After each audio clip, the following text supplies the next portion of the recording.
Boa tarde, quase boa noite.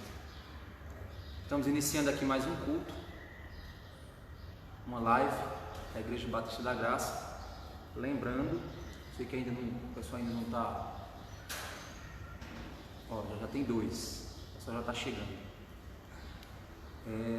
Lembrando que sabemos que pela palavra de Deus o culto ele deve ser feito com a celebração do povo reunido. Mas infelizmente não estamos podendo fazer isso e estamos aqui reunidos em coração, reunidos em unidade, através desse sentimento de congregação, onde cada um está aí na sua casa, com esse espírito também juntamente conosco. Então eu creio que peço aos irmãos que estejam acessando, estejam juntos, como eu sempre tenho dito lá na nossa igreja, porque aqui é a nossa igreja, como eu sempre tenho dito no grupo da nossa igreja, que os irmãos se reúnam nesse momento, parem o que estão fazendo, façam como se você estivesse vindo para cá, para esse local, adorar junto conosco. Primeiro porque para a gente não perder o costume de estar adorando ao Senhor nos domingos.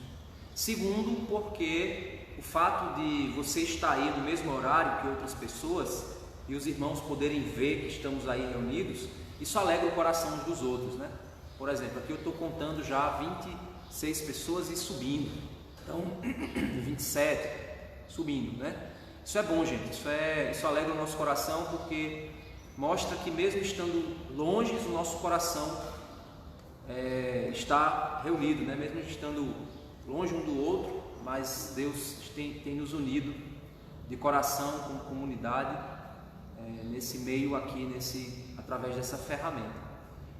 Você, pai, que está aí com seu filho, é interessante que quando a gente está aqui na igreja, no templo, no local físico, a gente tem esse pensamento de que muitas vezes nós estamos na igreja porque a gente quer prestar contas ao pastor que a gente foi, ou aos irmãos que a gente está lá. Às vezes a gente tem essa preocupação de mostrar para as pessoas que nós estamos indo para a igreja, e muitas vezes nós não vamos para a igreja pelo motivo correto, que seria vir para a igreja por causa de Cristo e querer se reunir com os irmãos por causa de Cristo. Esse deve ser o coração do povo de Deus, em querer congregar por causa de Jesus. E congregar não é só vir na igreja, congregar é querer estar junto com o povo de Deus. Então, nesse tempo que a gente está aqui, eu não tenho como ver quem está, quem não está. A gente vê aqui, o pessoal curte depois, reage, põe o coração subindo aí. A gente vê as interações, mas é fato que somente Deus é quem está vendo o seu coração aí na sua casa.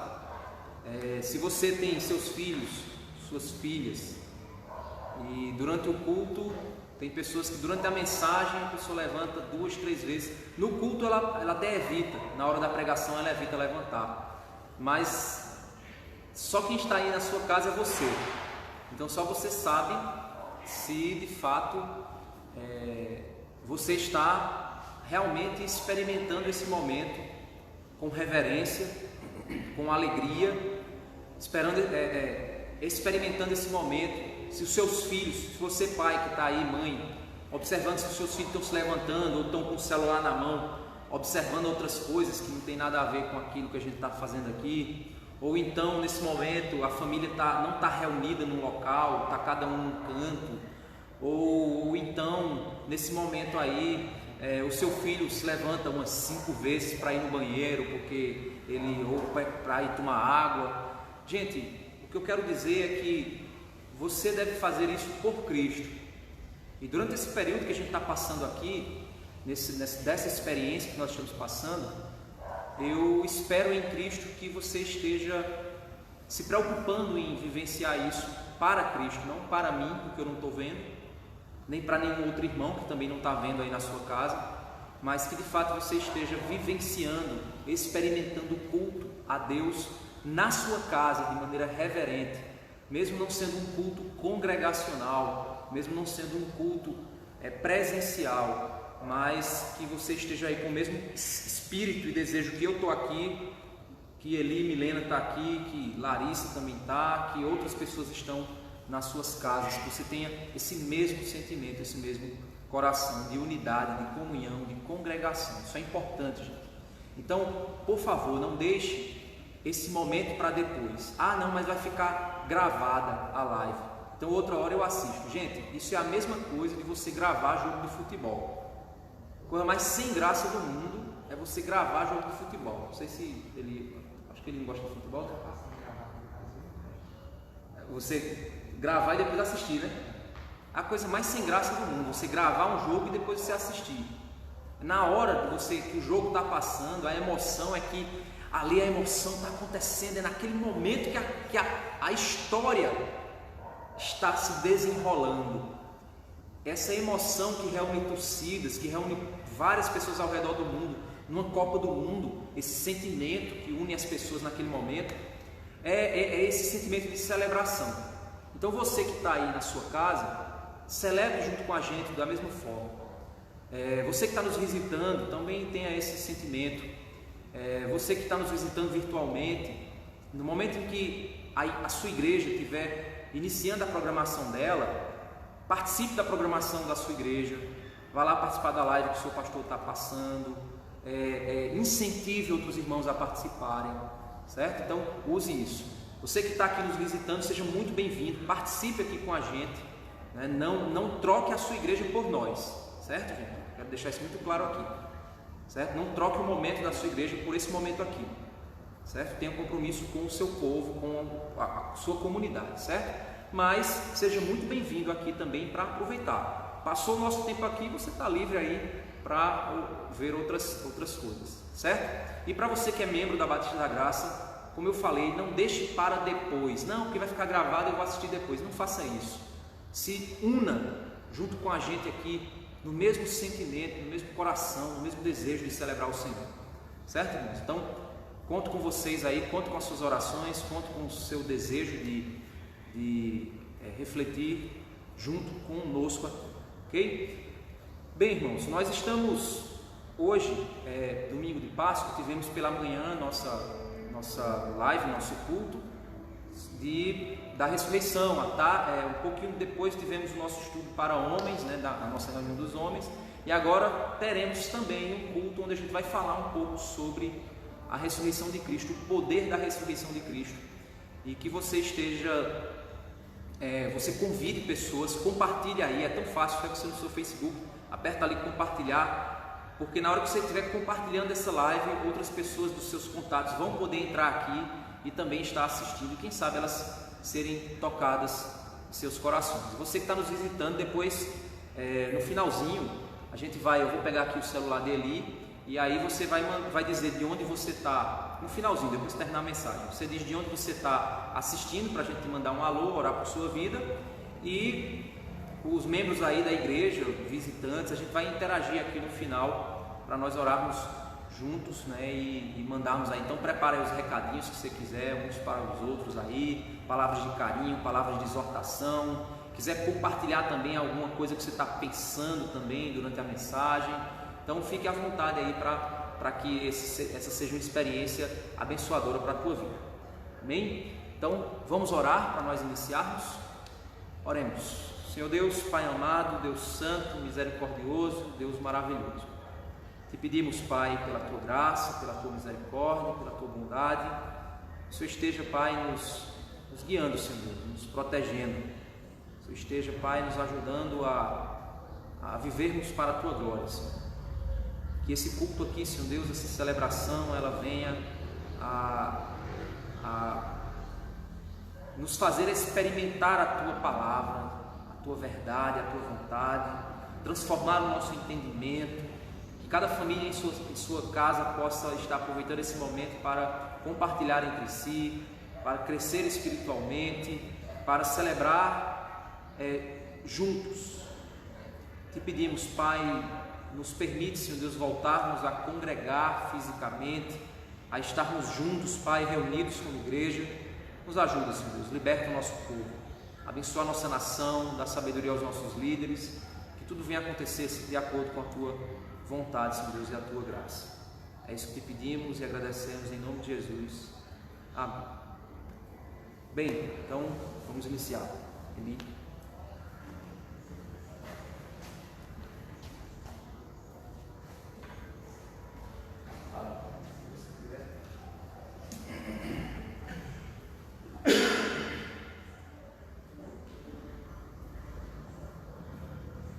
Boa tarde, meus irmãos, tudo bem?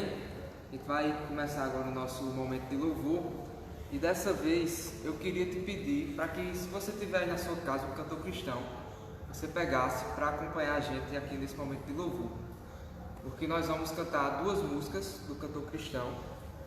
A primeira é o número 396 e a segunda é o número 108, já eu repito o número, mas para que você acompanhe a gente, pense na letra, reflita, incentive seu filho, sua filha, sua esposa, as pessoas que estão aí do seu lado a cantar junto conosco, não apenas fique escutando, mas cante, nos acompanhe, nos ajude nesse momento, reflita na mensagem que o Senhor está passando para você através dessas letras, e não somente agora também, mas durante a semana.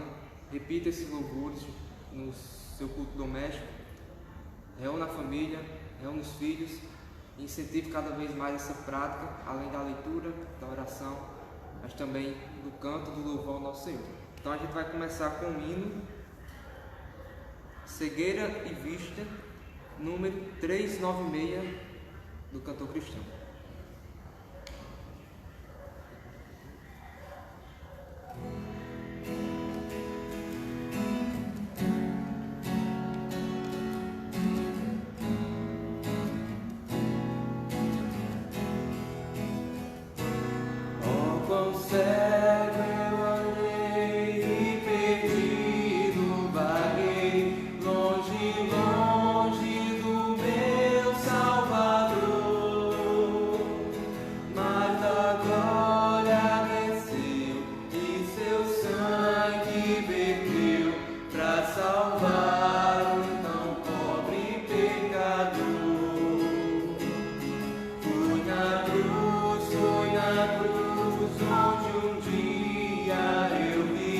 Meu pecado castigado em Jesus.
Então, como eu falei, eu incentivo a você a pegar o cantor cristão para acompanhar e cantar junto conosco.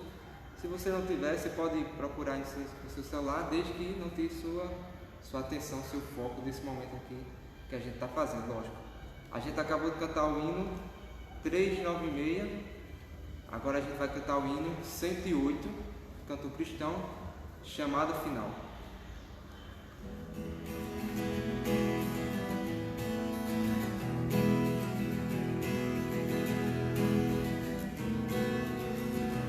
Quando Cristo sua trombeta lá do céu manda tocar, quando o dia muito glorioso lá romper, e aos remidos desta terra meu Jesus se incorporar, e fizesse então chamada, lá estarei. Quando se fizer chamada, quando se fizer chamada, quando se fizer chamada, quando se fizer chamada, lá estarei. Nesse tão glorioso dia, quando o crente ressurgir e da glória de Jesus participar, quando os crentes ressurgidos o saudarem do porvir e fizessem então chamada, lá estarei.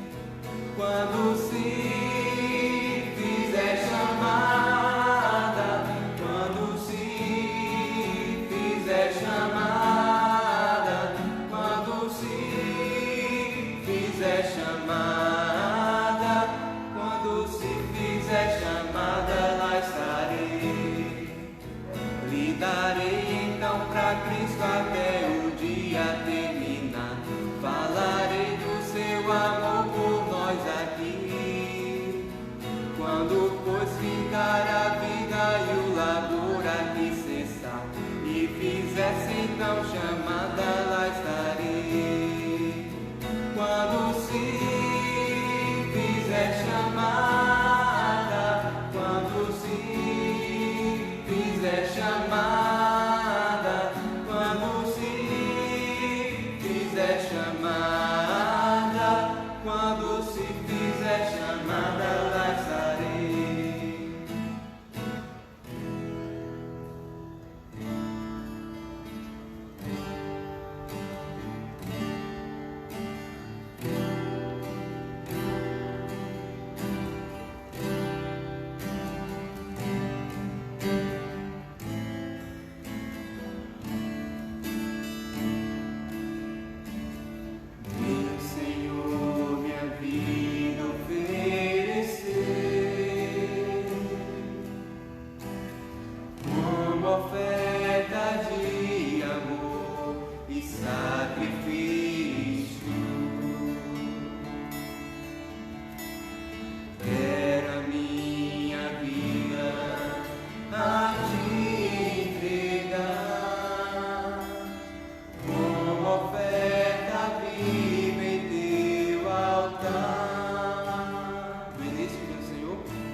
Deus abençoe vocês.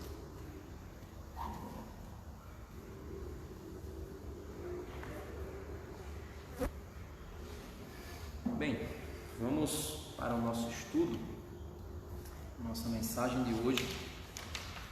E hoje a gente não vai continuar a nossa série de Atos. A gente vai falar um pouquinho de um texto de Filipenses. Filipenses capítulo 3, a gente vai ver do verso 1 até o capítulo 4, verso 1. Então é quase o capítulo 3 inteiro que a gente vai estudar aqui hoje. Ok? Então vamos orar ao Senhor, pedir que Deus esteja nos guiando nesse momento, que a graça do Senhor se faça presente, que você venha a refletir em Cristo, através da palavra, que você possa ser edificado e crescer em sabedoria, conhecimento do Senhor. Oremos. Senhor Deus, Pai amado, te pedimos nesse momento, fala aos nossos corações, que a Tua palavra santa, a Tua palavra maravilhosa, a Tua palavra venha a alimentar a nossa alma, Pai. Precisamos ouvir a Tua voz, Senhor. Fala conosco, Pai. Que o Senhor venha falar, me usar como instrumento Teu para falar a Tua verdade, Senhor. Não venha do meu conhecimento, da minha sabedoria, mas que seja a Tua palavra, Pai, que está movendo, Senhor Deus, os nossos corações. É isso que te pedimos, é isso que te agradecemos por tudo, Pai. Nos conduz, em nome de Jesus. Amém. Bem, irmãos, Filipenses capítulo 3, peguem suas Bíblias. Vamos lá para Filipenses capítulo 3. Bem, o livro de Filipenses, alguns afirmam que ele é a epístola da alegria, a epístola do contentamento. E por esse motivo nós estamos passando aí por esse período de tribulação, onde todas as igrejas no mundo ficaram privadas do seu culto público, mas Deus tem intensificado as nossas orações, os cultos familiares têm se intensificado, aquelas pessoas que estão aproveitando corretamente esse período de isolamento social, elas estão avivando os seus corações para Cristo, avivando os seus momentos de oração, avivando os seus cultos familiares. E Deus tem causado uma transformação no coração do seu povo, com certeza, a partir de tudo isso que está acontecendo. E como também hoje estamos falando sobre, estamos na Páscoa, né? É o domingo de Páscoa, onde Cristo, pela cultura geral, cultura cristã, Jesus haveria ressuscitado hoje. E nós cremos de fato que Jesus ressuscitou, o túmulo está vazio. E nós precisamos entender que a ressurreição de Cristo é o poder para que nós tenhamos a verdadeira esperança, pois a morte foi vencida na morte de Cristo. E por isso a morte não tem mais poder sobre nós. Nós não tememos mais a morte como o fim absoluto, porque nós temos a esperança de que Jesus venceu a morte e que nos deu também a vitória sobre ela.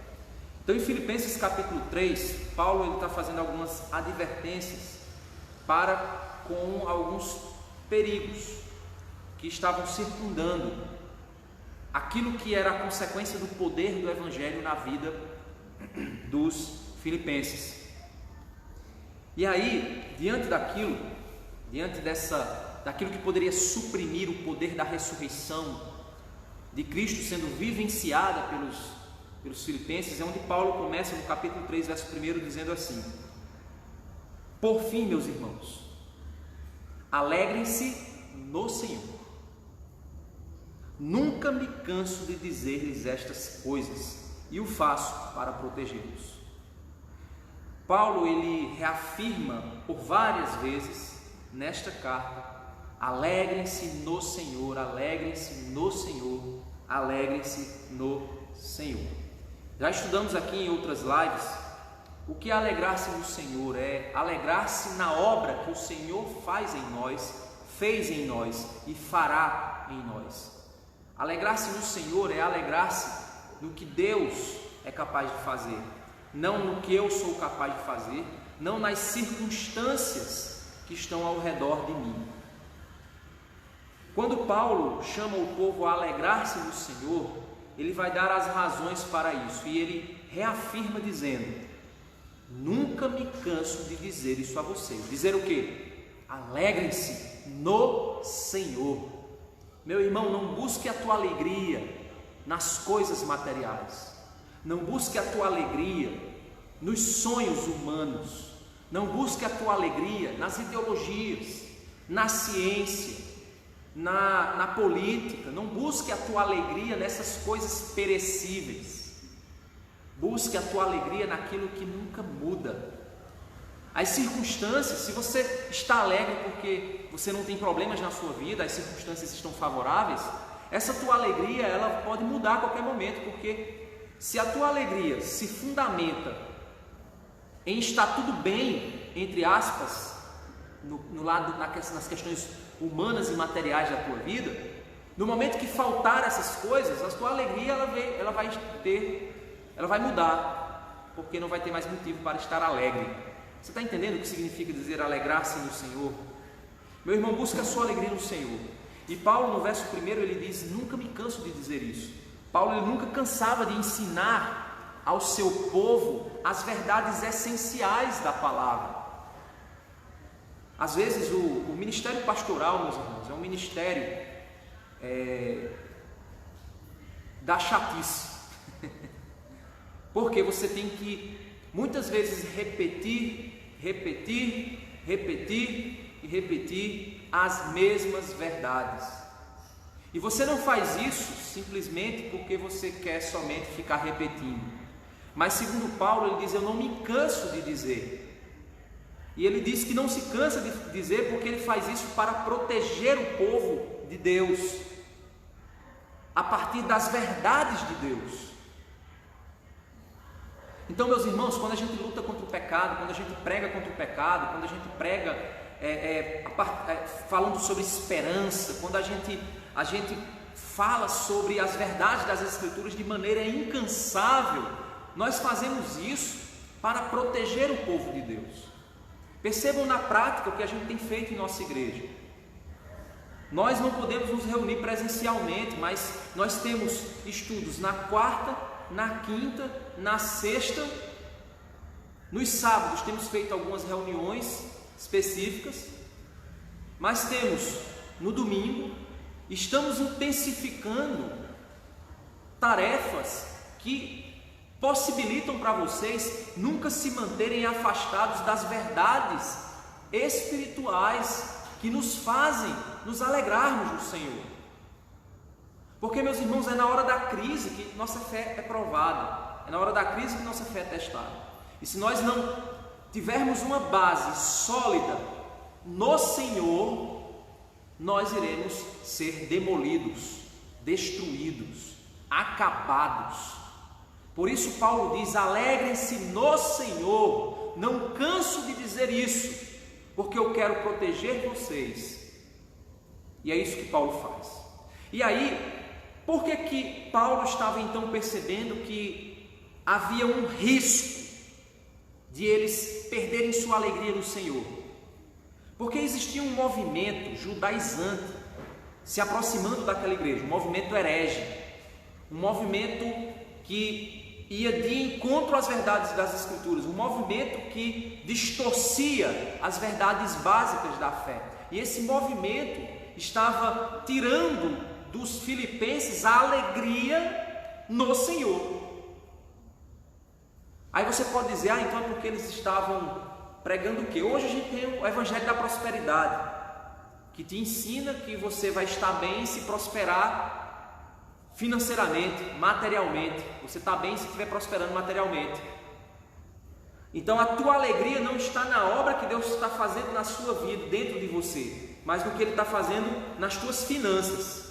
Isso é o Evangelho da Prosperidade.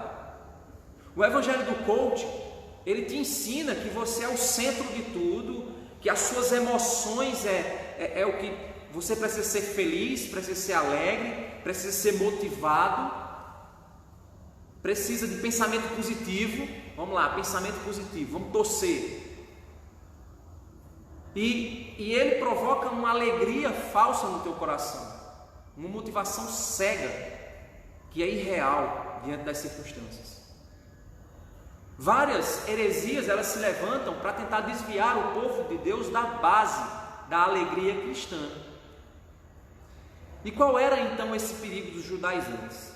Ele diz isso no verso 2, quando ele diz assim: cuidado com os cães. Olha só, gente, você chamar alguém de cão na cultura judaica era um xingamento muito pesado.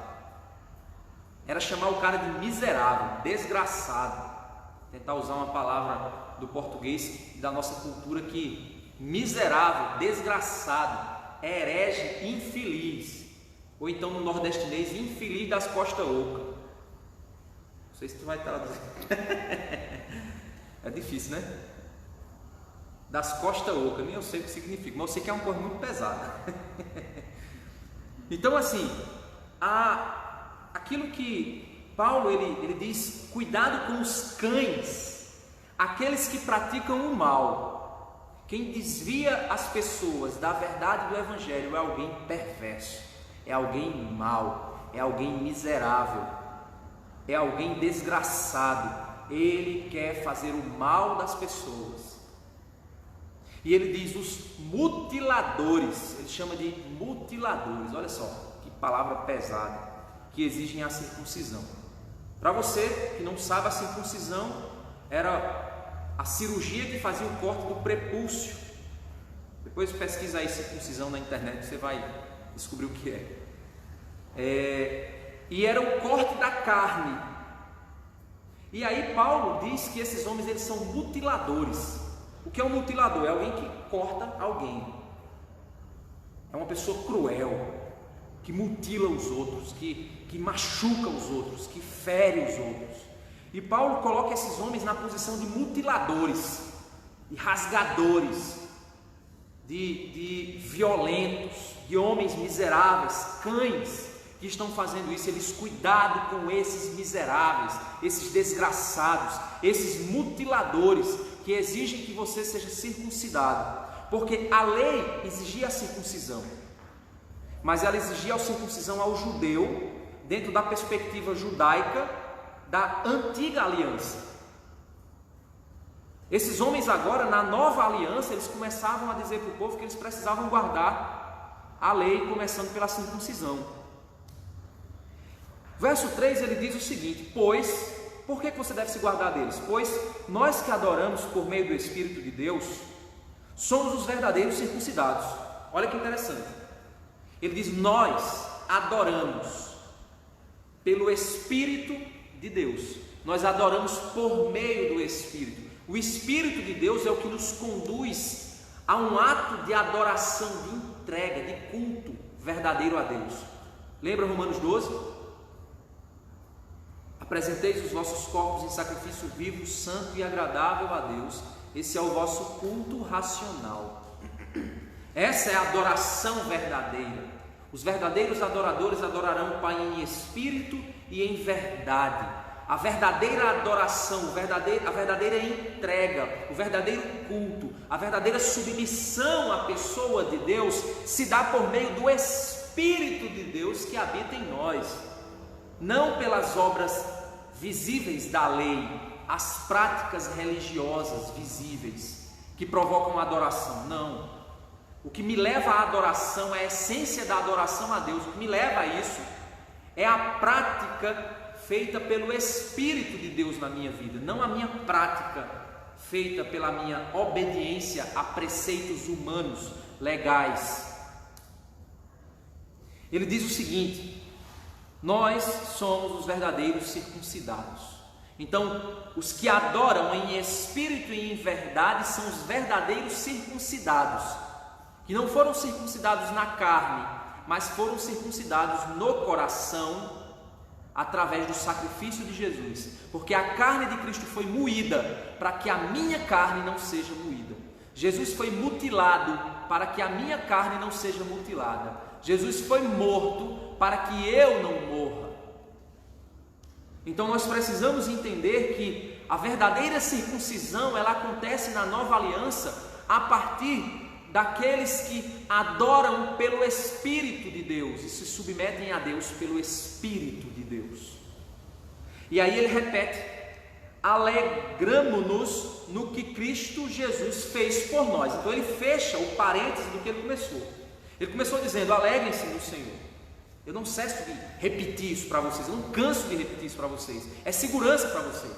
E aí ele diz: cuidado com aqueles que querem se alegrar na circuncisão, cuidado com aqueles que querem se alegrar nas obras da lei, cuidado com aqueles que querem se alegrar na confiança que eles têm nas suas capacidades, cuidado com aqueles que desviam vocês da base da fé, cuidado com esses, cuidado com esses. Alegrem-se no que Jesus fez, não no que você faz. Nossa alegria, meus irmãos, ela se apoia em celebrar o que Jesus fez. A nossa alegria é celebrar a obra de Cristo, não a minha obra. Não é isso. Meu irmão, se você está ouvindo essa pregação e está gostando dessa pregação, isso é obra de Deus, não é minha. Louve ao Deus da minha vida. Você que é surdo, está ouvindo Larissa interpretar aqui, você está gostando da interpretação, não louve a vida dela, louve a Deus pela vida dela, agradeça a Deus por isso, celebre a obra de Cristo, o que Ele é capaz de fazer em nós. É essa a celebração. Não somos idólatras dos homens, não estamos aqui para confiar na nossa força, na nossa carne, estamos aqui para celebrar o Cristo ressuscitado, a obra que Ele fez. Tetelestai, está consumado, Ele pagou tudo, não há mais nada para ser feito, a não ser receber as bênçãos da obra dEle. Alegrem-se no que Cristo fez por nós, é isso que Paulo diz. E aí ele continua dizendo: não colocamos nenhuma confiança nos esforços humanos. Perceba que as religiões, a maioria delas, exigem que os homens façam alguma coisa. Se você é católico, você tem que cumprir os dogmas, os sacramentos para conseguir alguma coisa. Você tem que fazer boas obras. Quem sabe lá na frente Deus olhe para você e diga assim: você vai ser salvo, porque você é bonzinho. Os muçulmanos dizem que você tem que ser fiel a Allah até o fim. Os espíritas dizem que você tem que se manter em boas obras, de caridade, para você ir crescendo. Eles não creem em salvação, creem em aprimoramento. Todo mundo vai se aprimorar. Cada religião vai ter uma coisa, irmãos.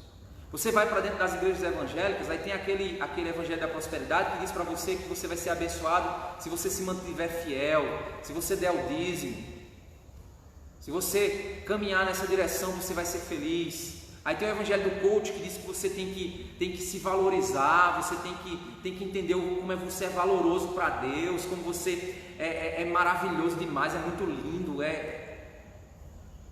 Cada coisa, cada religião vai exigir de você que você faça alguma coisa, para que Deus possa olhar para você. Todas as religiões vão esperar que você confie na tua capacidade de fazer alguma coisa. O Evangelho não é religião. O Evangelho é o poder de Deus para salvar todo aquele que crê que Deus tem poder para salvar. Então o Evangelho não exige de você que você creia, ele não exige que você creia. Ele não exige que você creia. Você está entendendo isso? Vou te explicar melhor. Porque pela graça sois salvos, por meio da fé. Isto não vem de vós, é dom de Deus. Não vem das obras, para que ninguém se glorie. Então não pense que você tem que se esforçar, fazer figa. Vou fazer figa, vou me esforçar para dessa fé em mim, para que a minha fé seja tão poderosa, de maneira que eu seja salvo. A sua confiança continua repousando em você. Você acha que você vai ter que desenvolver a fé que... Tem uma música de André Valadão que é uma heresia terrível. É aquela que diz assim: Senhor, quero sentir teu coração, Jesus, quero ouvir teu respirar, tirar teu fôlego com a minha fé e te adorar. Eu acho que é Abraça. Tu és o pão que me alimenta. Não sei a música toda. Mas tem um trecho que ele diz assim: tirar teu fôlego com a minha fé. Imagina, você lá orando, de tão poderoso que você é, orando, oh Jesus, oh Jesus. E Jesus lá: para de orar que eu não consigo, é poder demais, você está tirando muito poder meu, você está... Gente, pelo amor de Deus, que miséria, que coisa do cão é essa? E o gospel, a maioria do gospel está nisso. Eu estava ouvindo a maioria das cantoras ali, jovens, elas cantam gemendo. Já visse isso? Jesus! Elas gemem mais do que... Elas não fazem o vibrato. Não sei como é que lá você vai interpretar isso. O vibrato, né? O velho vibrato. Ela não faz... O vibrato dela é um gemido. É uma coisa assim... Desculpe o que eu vou... Mas é sexual. É uma coisa sexual. A maioria das cantoras gospels, as jovens, é assim. Elas cantam gemendo. Você olha assim e você fica: meu Deus, Jesus, você desperta até coisa que não deve em você, uns gemidos, e elas fazem caras e bocas, e caras e bocas, e caras e bocas, e você está aí, olhando para aquela pessoa, achando que aquela pessoa é super espiritual, pela forma como ela faz, pelo jeito que ela faz, e você não percebe que o que ela está fazendo é desviando você da verdade do Evangelho, que você é um miserável, que não tem nada, não tem nenhuma capacidade em si mesmo, que não venha de Deus, que não provenha de Deus. O gospel é um dos caminhos de maior destruição na igreja atual. Cuidado com o que você ouve. Eu estou te fazendo esse alerta porque Paulo ele faz esse alerta: cuidado com os cães, cuidado com esses miseráveis que desviam você da base do Evangelho, da verdade tão simples do Evangelho. É tão simples o Evangelho, gente. O Evangelho é poder de Deus para a salvação. Não ponha em homens a sua confiança de que você vai se tornar santo. Até mesmo, meus irmãos, se você chega e diz assim: eu vou pedir para o pastor orar por mim. Amém, vou orar. Vou pedir para outro irmão orar. Amém, vamos orar. Mas se você acha que Deus vai ouvir minha oração porque eu sou mais especial do que você está pondo a sua confiança nos esforços do homem. Você está entendendo que você está errado? Estou dizendo que você não vem pedir oração, não vem pedir oração, estou aqui para orar, como irmão em Cristo, igual a você, assim como eu quero que você ore por mim. Mas não ponha a sua confiança nos homens. É o que a teologia da prosperidade faz. Se fulano passar a mão na minha cabeça, eu fico curado. Que é isso, gente? Que é isso? Nós não confiamos nos esforços humanos. Verso 4: ainda que se outros pensam ter motivos para confiar nos próprios esforços, eu teria ainda mais. E aí Paulo ele diz o seguinte: olha, alguém pode dizer o seguinte: ah Paulo, mas você não confia porque você não tem nada para confiar, tu é um zero à esquerda, vai confiar em quê? Tu não tem posição. É como se alguém quisesse acusar Paulo de achar que Paulo estava puxando a sardinha para ele. Imagina que Paulo era um incompetente, que não sabia de nada. Aí de uma hora para outra vem a gente fica dizendo assim: olha gente, não confie no judaísmo não, nas religiosidades do judaísmo não. Por quê? Porque Paulo tentou e falhou. Aí ele foi e tentou um caminho mais fácil. Alguém tentou ser religioso, ele tentou ser religioso e não conseguiu. Aí ele foi por um caminho mais fácil, a graça. A graça é o caminho mais fácil. Não precisa de nada não. Alguém poderia acusar Paulo disso. Aí Paulo diz: olha, eu não confio na carne, não é porque eu não tenho capacidade. Eu poderia confiar na carne. Vou dizer para vocês agora, vou passar na cara de vocês porque é que eu poderia confiar na carne. É isso que Paulo vai fazer. Vou ler de novo o verso 4. Ainda que se outros pensam ter motivos para confiar nos próprios esforços, eu teria ainda mais. Fui circuncidado com 8 dias de vida. Sou israelita de nascimento, da tribo de Benjamim, o verdadeiro hebreu. Primeiro ele diz: a minha origem é a origem hebraica. Eu cumpro a lei desde o meu 8º dia de vida. E sou descendente puro de hebreu. Ele diz, era membro dos fariseus, extremamente obediente à lei judaica. Segundo ponto que ele traz aqui, ele era alguém que pertencia a um grupo radical, conservador da religião judaica, os fariseus. Segundo ponto. Terceiro ponto que ele diz, era tão zeloso que perseguia a igreja. Então ele agora traz o terceiro ponto, ele diz, olha, eu era tão zeloso que eu matei gente em nome da lei. Eu matei aqueles que hoje eu defendo. E quanto à justiça, cumpria a lei com todo rigor. Então ele diz, olha, eu estou dizendo que a lei não salva, não confie no seu esforço, na sua capacidade, na sua religiosidade, não confie que você é capaz, não confie que você é capaz. Isso que eu estou dizendo para você é o oposto do evangelho do coach, que diz para você, confie que você é capaz, Deus pagou tudo para você ser capaz. Não confie em você.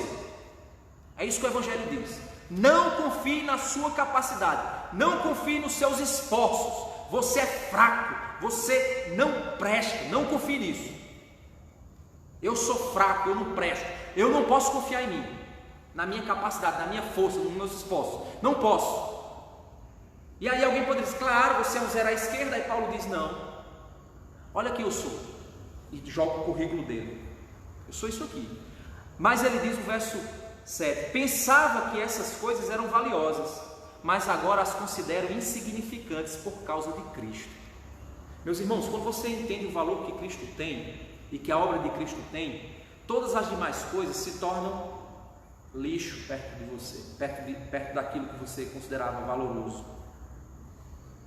Paulo, quando conheceu a Cristo, ele disse, rapaz, eu considerava toda aquela minha religiosidade como uma coisa muito valiosa, maravilhosa, porque eu sou o cara, mas quando eu conheci a Cristo, eu vi que aquilo não valia de nada. Ele diz o seguinte, verso 8, sim, todas as outras coisas são insignificantes comparadas ao ganho inestimável de conhecer a Cristo Jesus, meu Senhor. Por causa dele, deixei de lado todas as coisas e as considero menos que lixo. Ele usa uma outra palavra de tradução, menos que lixo, a fim de poder ganhar a Cristo.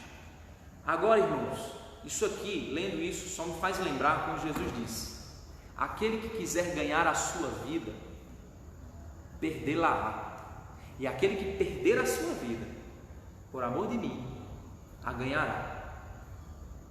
É isso que Paulo está dizendo. Aquele que perder o seu orgulho, sua vaidade, aquele que abrir mão da sua religiosidade, da sua confiança fora de Jesus, da sua autoconfiança, das suas tentativas de ser religioso, de querer fazer a coisa certa, não, agora eu faço, agora eu consigo. Enquanto você não parar de lutar pelos seus esforços próprios, você não vai conhecer Jesus. Porque Jesus só veio para o mundo porque o teu esforço é inútil. Se o teu esforço fosse útil para alguma coisa, Jesus tinha vindo, tinha pregado, tinha voltado e pronto. Mas não, ele veio, pregou, morreu, levou a tua incapacidade sobre as costas dele, para que você pudesse viver agora por ele, pela sua ressurreição. É isso que Paulo vai dizer mais à frente. E agora ele diz o seguinte, verso 8, né? Vamos ler de novo o verso 8. Sim, todas as coisas são insignificantes comparadas ao ganho inestimável de conhecer a Cristo Jesus, meu Senhor. Por causa dele, deixei de lado todas as coisas e as considero menos que lixo, a fim de ganhar a Cristo e nele ser encontrado em Cristo. Quando Deus olhar para esse mundo, ele tem que nos ver dentro de Jesus, dentro do corpo de Cristo, fazendo parte de quem Cristo é, a igreja, neste mundo. Ele é o cabeça da igreja. A igreja é o corpo de Cristo. Quando eu sou encontrado nele, eu sou encontrado no corpo de Cristo. Cristo vive em mim. Não conto mais com a minha própria justiça, que vem da obediência à lei, mas sim com a justiça que vem pela fé em Cristo, pois é com base na fé que Deus nos declara justos. Meu irmão, para de confiar nas tuas obras. Se as tuas obras pudessem te salvar, você já estaria salvo, talvez pelo seu esforço. Mas você tenta se libertar do teu pecado, mas tu cai logo depois. Já percebeu isso? Aquele vício, você tenta, mas cai. Aquele teu problema na tua personalidade, você talvez é meio irritado, você talvez seja invejoso, você talvez seja mentiroso, você talvez seja adúltero, você talvez esteja apegado na pornografia, e você está tentando se livrar disso pela tua força, e você só está caindo, só está falhando, só está errando. Sabe por quê? Porque você quer vencer aquele vício, você quer vencer aquele problema, e depois que vencer você dizer assim: olha aí, tá vendo? Eu não disse que eu podia vencer, eu não disse que eu podia me santificar, eu não disse que eu podia ser melhor. Eu estou me esforçando, rapaz, estou fazendo minha parte. Todo dia eu leio a Bíblia, todo dia eu oro, estou fazendo minha parte. Deus mandou fazer, estou perseverando. Mas você diz isso com arrogância, com confiança em si mesmo, não com confiança na obra de Cristo. E esse é o problema, porque é pela fé que Ele nos justifica. Verso 10 ele diz assim: quero conhecer a Cristo e experimentar o grande poder que o ressuscitou. Olha só, quero conhecer a Cristo e experimentar o grande poder que o ressuscitou. Meu irmão, experimentar o poder da ressurreição de Cristo é experimentar os efeitos da obra que Jesus fez, venceu a morte, nos justificou pela fé, nos santifica pela graça. Olha o que é que Paulo ele vai dizer: quero sofrer com Ele, participando da sua morte, para de alguma forma alcançar a ressurreição dos mortos. Aí alguém pode dizer assim: ok, Paulo, então entendi, é pela graça, né? Então eu vou parar de me esforçar. Ok, parar de me esforçar, cruzar os braços e esperar. Jesus, me muda. Olha, estou esperando, viu? Trabalho, estou esperando.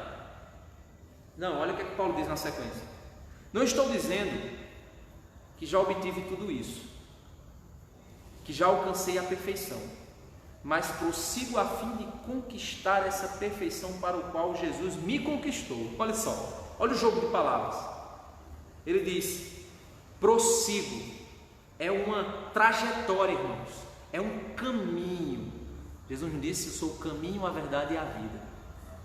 É um caminho, é uma trajetória. Ele disse: eu prossigo, eu persevero, eu caminho, eu ando, eu me dirijo, eu saio de um canto para outro, eu preciso andar e eu prossigo a fim de conquistar essa perfeição. Então ele está imperfeito agora, ele olha para frente, vê perfeição em Cristo e ele diz: eu tenho que sair daqui e prosseguir o caminho de Cristo em direção à perfeição que Cristo já conquistou para mim. O lado de lá já foi ganho, o lado da perfeição já foi adquirido por Cristo. O que eu preciso fazer agora é sair daqui, da minha imperfeição, em direção à perfeição de Cristo, não confiando nas minhas pernas, mas confiando no poder da ressurreição de Cristo, que me concede a força necessária para que eu, nesta confiança, eu prossiga para o alvo para o qual Cristo Jesus me conquistou. Não, irmãos, verso 13, não a alcancei, mas concentro todos os meus esforços nisto. Quais? Na religião? Quais? Na autoconfiança? Nos bens materiais? Na ida para a igreja? Eu vou todo domingo para me santificar. Você confia nos atos de justiça humana? É isso que você confia? Não. Ele diz assim: esquecendo-me do passado, esquecendo de onde eu saí, esquecendo a minha condição miserável de pecador, esquecendo-me daquilo que me matava, eu agora prossigo em direção a algo novo, cada dia. Me concentro todos os meus esforços, esquecendo-me do passado e olhando para o que está adiante, prossigo para o final da corrida, a fim de receber o prêmio celestial, para o qual Deus nos chama em Cristo Jesus.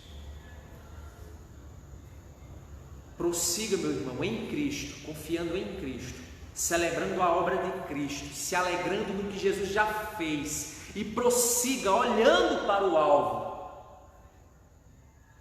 avançando, santificando-se na força da ressurreição de Cristo, celebrando que Ele ressuscitou, celebrando que a ressurreição dele nos dá poder para sermos transformados. Verso 15: todos nós que alcançamos a maturidade devemos concordar com essas coisas.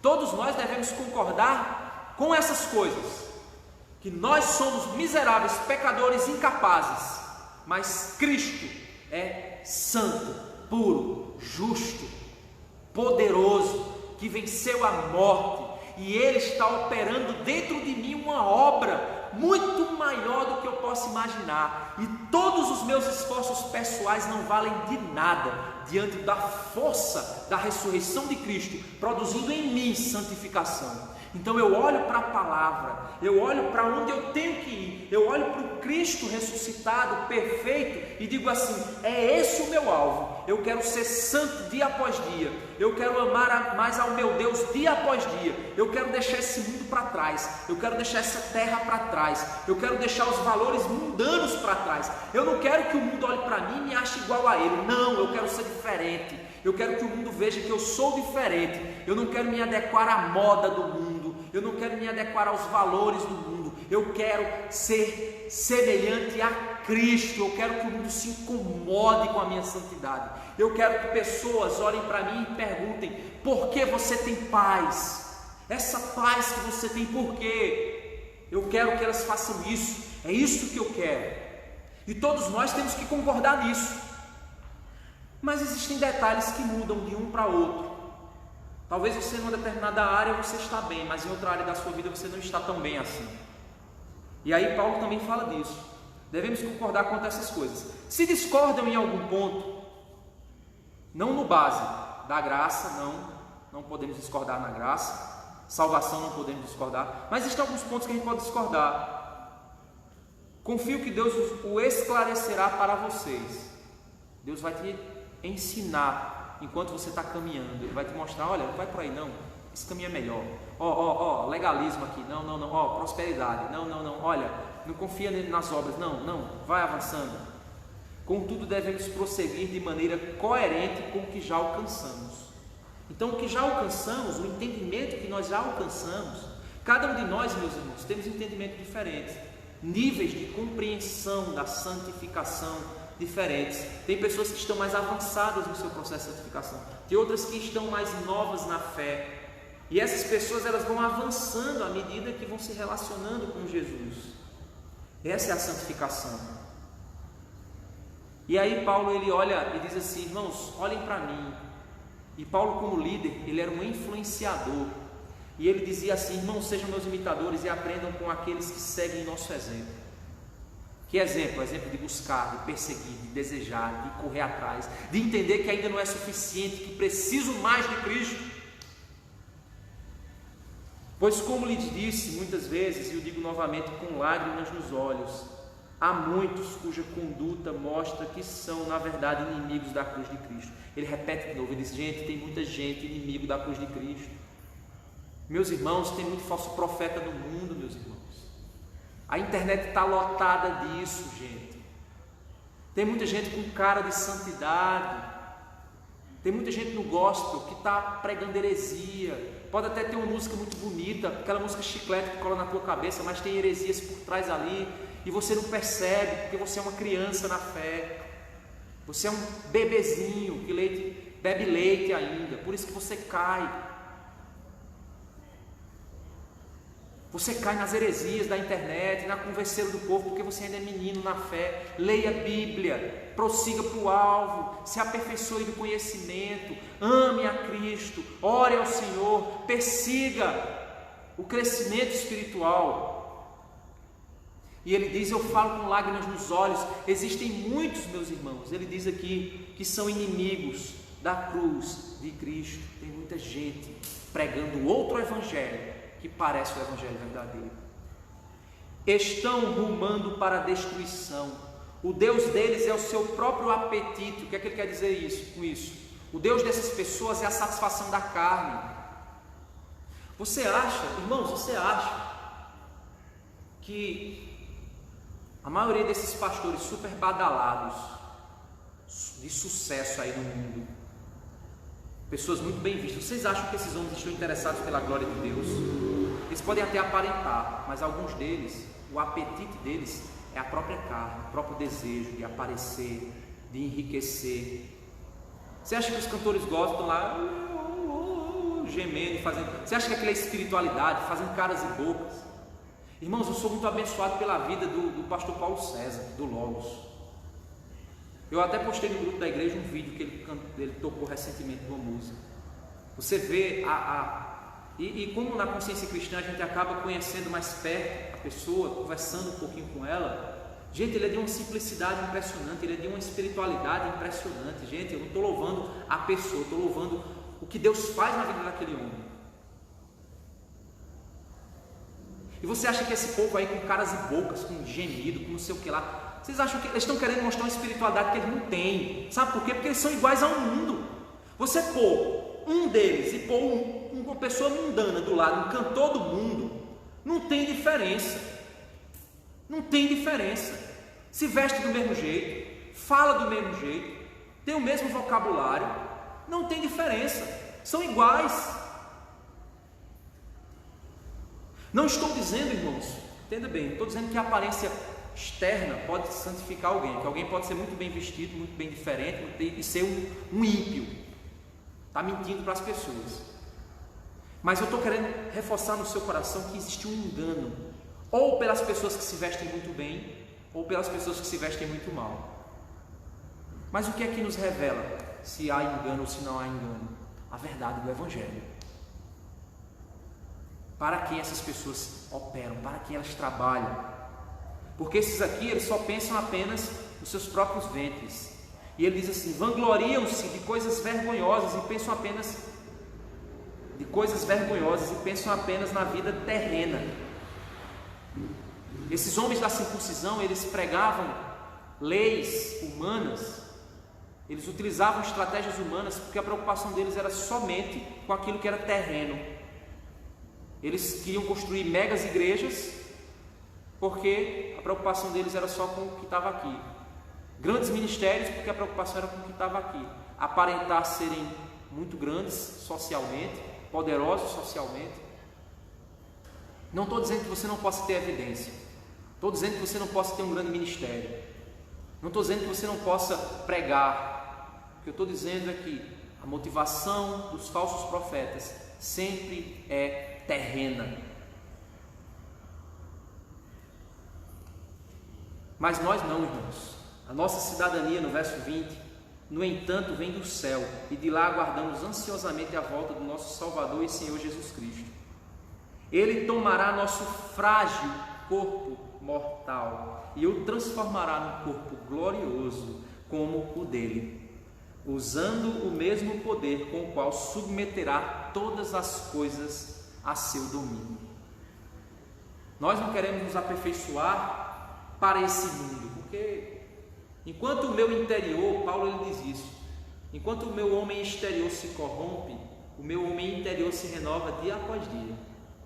Ontem minha esposa trouxe um estudo para as mulheres e teve um momento lá do estudo que eu estava ouvindo, achei interessante, quando ela falou que uma mulher velhinha, uma senhorinha, ela pode ter sua pelezinha fininha, enrugada, mas ela ser detentora de uma beleza formidável em Cristo, de uma aparência que Deus acha belíssima. Ela pode não ter um padrão esticado do mundo, ela pode não ter esse padrão mundano, mas a aparência não é o que importa para Deus, mas o espírito manso. Não estou dizendo, e ontem quem assistiu o estudo lá viu, né? Não estou dizendo que a mulher não possa se arrumar, não possa se, mas que essa não seja a preocupação central dela. Rapazes, meninos, vocês que querem encontrar alguém para namorar, deixa eu te dar uma dica: não vai pela aparência não, Tem tanta gente que se maqueia, tão que por dentro só tem ossos.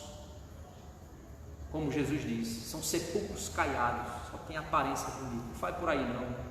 Porque a beleza, a própria palavra de Deus diz, ela se acaba um dia. E o que permanece é o que está dentro. Paulo diz, o meu homem exterior se corrompe, eu vou envelhecer, o cabelo vai cair, o bucho vai aumentar. Eu vou ficar com a aparência que o mundo vai dizer que nada, velho, vai para lá, seu velho. Mas o homem interior vai ficar belo. Hoje eu estava assisti o louvor do Paulo César e me emocionei. Porque não sei se vocês sabem, mas a esposa dele, a Nilma, ela teve câncer e fez algumas cirurgias e recentemente ela teve uma complicação e ela está entre a vida e a morte. A qualquer momento ela pode partir para a glória. E eu tive a oportunidade de conversar rapidamente com ele e eu senti o coração dele, a falta que faz ela do lado dele nas viagens, quando ele veio aqui para Campina Grande, e a tristeza do coração dele. Mas e hoje vendo ele cantando, vendo ele, você vê na aparência meio tristinho, né, meio fraquinho, velhinho mesmo, ele está ficando velhinho. Nesses dias ele parte para a glória, mas eu vejo uma beleza que eu quero um dia ter, que eu não tenho, que ele tem dentro de si, e que você também deveria querer. Essa beleza que você deveria querer. Você menino, você menina, você jovem, porque tudo isso vai ficar para trás. Quando Cristo voltar, o corpo glorioso que Ele nos dará vai ser muito superior a tudo isso que você possa querer, esses padrões do mundo, essas coisas, para tentar ostentar, mostrar que eu sou bonitão, que eu sou gostosão, que eu sou não sei o que lá. Isso tudo vai ficar, meus irmãos. Entenda bem, não estou dizendo que você tem que ser desmantelado, desarrumado, desajeitado. Não, se arrume, né? Minha mulher, ela me arruma, né? Ela me pinteia, me deixa arrumadinho. Estou dizendo isso que você não vai ser arrumado, estou dizendo isso, mas não ponha isso no teu coração. Capítulo 4, verso 1 diz: portanto, meus amados irmãos, permaneçam firmes no Senhor. Amo vocês e anseio vê-los, pois são minha alegria e minha coroa de recompensa. Meus irmãos, o que Paulo ele nos ensina então é que a nossa alegria ela deve repousar na celebração do que Jesus fez por nós. Essa é a nossa alegria, esse é o nosso alvo. Se alegrar cada dia mais. Jesus ressuscitou, Jesus está aqui, Ele cuida de mim, Ele fez por mim tudo o que poderia ser feito. Ele continua cuidando da minha vida, Ele continua me fortalecendo, Ele continua comigo. Vamos celebrar isso, vamos celebrar Cristo. Celebre o que Ele fez por nós. Não se apegue na sua confiança, na confiança das suas obras, na tentativa humana de querer se aperfeiçoar. Mas conheça a Cristo, conheça a ressurreição de Cristo, experimente o poder de Cristo. Porque quando nós confiamos na obra de Cristo, isso nos leva a esperar, nos leva a prosseguir, através do poder da ressurreição que opera em nós. Depois que Cristo ressuscitou, Ele começou a operar, Ele continua operando, Ele vai continuar operando, porque Ele é poderoso e Ele está nos levando para o alvo que é Ele. A direção do corpo glorioso e da cidade celestial. É para onde nós estamos indo. Então, meus irmãos, o poder da ressurreição de Cristo nos capacita a esperarmos algo muito maior do que essa terra é capaz de nos prometer.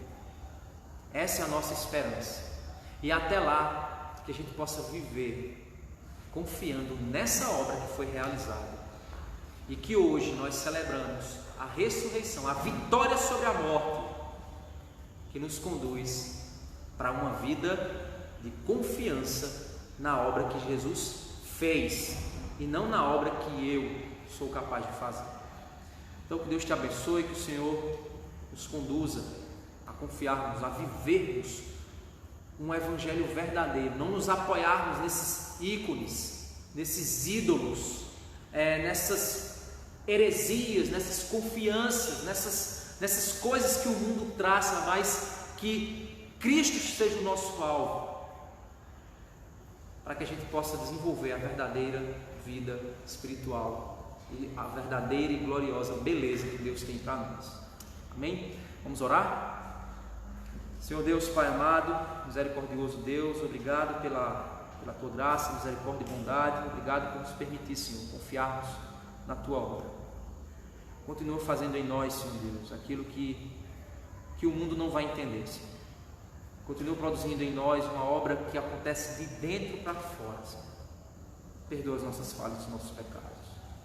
Nos ajuda, Senhor Deus, a crescermos em Ti, Senhor, confiando cada dia mais, celebrando cada dia mais a ressurreição do Senhor, sabendo que a vitória sobre a morte é aquilo que nos dá a vitória sobre o pecado. É isso que te pedimos, em nome de Jesus.